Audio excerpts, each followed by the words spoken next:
If you're a beginner and you're lazy, or you're just lazy, I think this one's for you. Hi, it's me, and this is Junie, my cat.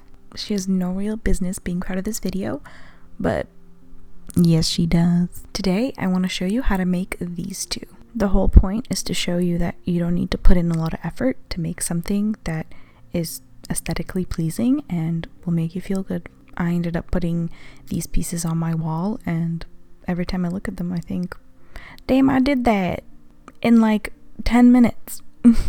Let's go do it. First, tape down 2 sheets of watercolor paper side by side because everything looks better with borders.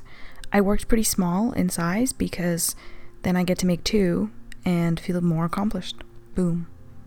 I have the types of paper labeled because I used the footage in a video on paper stretching. Since we're trying to keep it simple, only pick one color and mix it up with water, but make sure to keep it pretty pigmented. For the piece on the left, go in with a clean brush and wet the page evenly, and then take your color and just start dabbing it all over the place. This is Lazy Town, and we don't care. I kind of liked how the white was still peeking through, so I left some spots without pigment.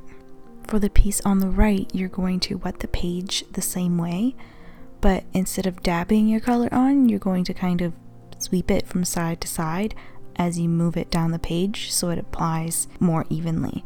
While the page is still wet, apply more color at the top of the page, and then using a clean brush, sweep that pigment down towards the bottom of the page, and it should create an ombre effect. Now go back to the previous painting and add more color because you're indecisive and don't know what you want out of life. And for now, you're done. Go pet your cat and let these bad boys dry. Super pro tip, do not use already used masking tape when taping down your pieces. And by used, I mean previously already used to tape something else down. Please look at the amazing taping job I just did.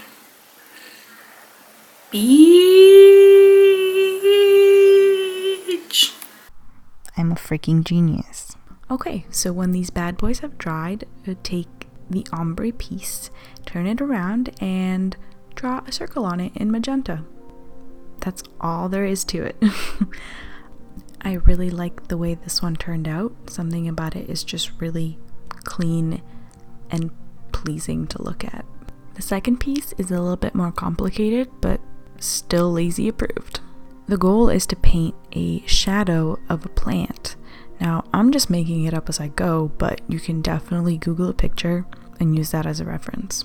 Again, using a dark magenta sort of color, I got like a real watercolor brush and I let its shape and size work for me.